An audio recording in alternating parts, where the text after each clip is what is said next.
I'm just going to make a few closing remarks, my own thought about at least one lesson learned from, if not from the project, then from today's gathering.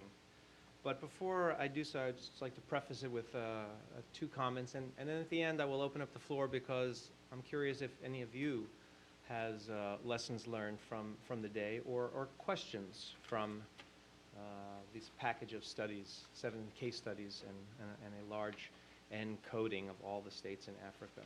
So we'll have a few minutes for that at the end. But my first comment is a thank you. It's a thank you to two people.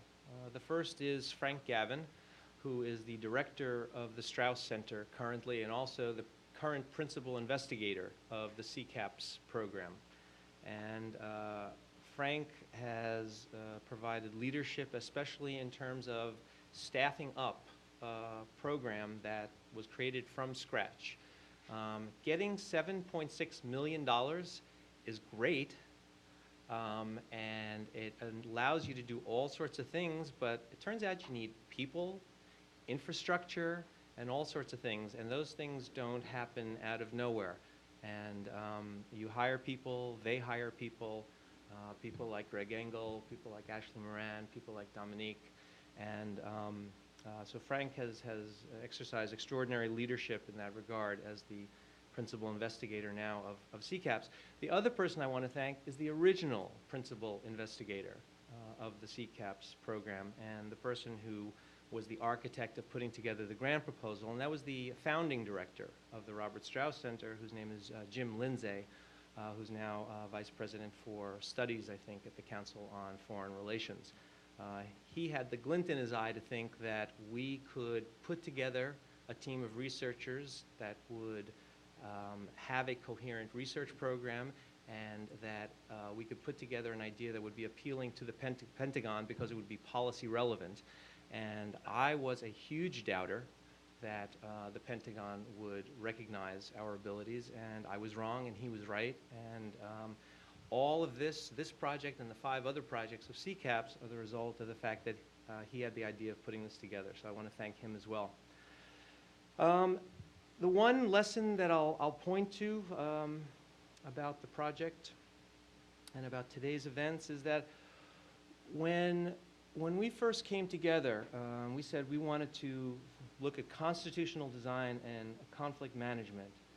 And we said, well, we're going to have to learn, we want to learn lessons. And I thought to myself, well, we're going to have to do 2 things. One, we're going to have to figure out in which cases did we get a successful outcome? And which a failure? And then secondly, can we explain success and failure, what caused it, and to what extent constitutional design was responsible for success and failure? And I was pretty sure that the first part would be easy, and the second part would be hard. It would be easy to say, well, that's a success. That country's turned out well, despite that shock. Oh, that country's turned out terribly.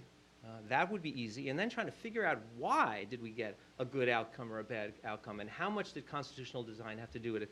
That would be the hard part. And I think it's, if not vice versa, it's close to vice versa. And what I mean by that is that there's a lot of disagreement about what success is and what failure is. And so we had 7 case studies today, and I'd say we have disagreement in at least 5 of the 7 cases as to whether success is success or success is failure. So in Burundi, Philippe Renchen said that the outcome is success. He's called it a banal dictatorship.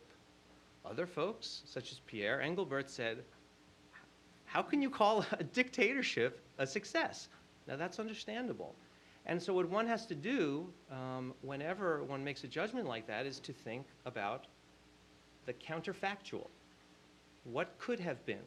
And so what I think Philippe meant is that in a country that had a full-blown genocide in 1972, and that after its first elections had a 10-year civil war, that after its next elections to have only a banal dictatorship is a smashing success. All right?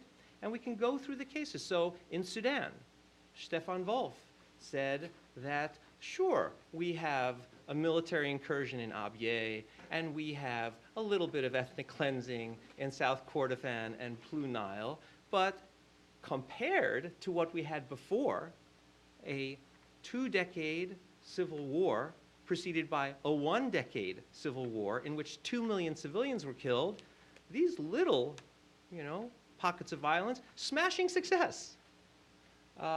Ambassador Cohen is a little more skeptical. He sees this as the beginning of the next disaster, failure. Senegal. Bill Zartman's not here, but he talked about the fact that there was management of the conflict, but not full resolution. Now, he used to be my professor, and he used to say full resolution is hard. If you can get management, that's really good. So the Bill Zartman that taught me, I think, would have categorized Senegal as a success, but the Bill Zartman today, I think, categorized it as failure. Kenya, at our workshop, when Gilbert presented in Antwerp, when he presented his paper, we were reading through the paper, and I made this comment that, well, we have this famous case of the elections in 2007 and the post-election violence that spilled over into 2008, and 1,000 people approximately were killed. Is that a failure or a success? Well, some people said this could have become a Rwanda, where nearly 1 million people died. Compared to 1 million, 1,000 is a success. But 1,000 people being killed after an election doesn't sound like a success. And then we have, I think, and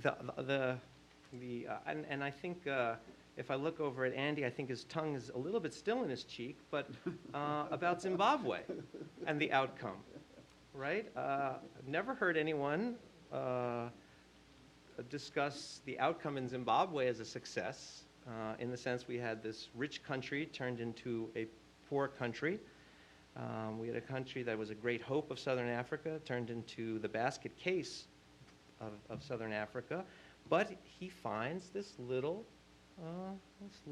glint of hope in Zimbabwe, in the sense that this terrible dictator who steals elections, beats and tortures his opponents, has forged a coalition, a multi-ethnic coalition, which he calls I think the first non-racial nation in Africa. So is that a failure or a success?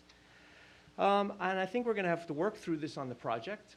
I don't think it's resolved. We're going to have to work through it. But the good news from my perspective is that the part that I thought was hard and maybe almost unattainable, it seems to me, we've made a lot of progress on.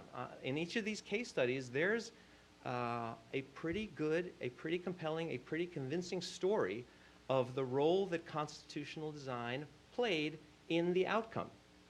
We may not agree if the outcome's success or failure, but I think there's a very compelling case in all of these, maybe not every element of every paper, but in every paper, a pretty compelling story about how constitutional design played a role in leading to the specific outcome that occurred. And then normatively, we have to think about how to characterize that. So in any case, that's my big lesson learned from today. And we have a few minutes, and I will open the floor to any questions.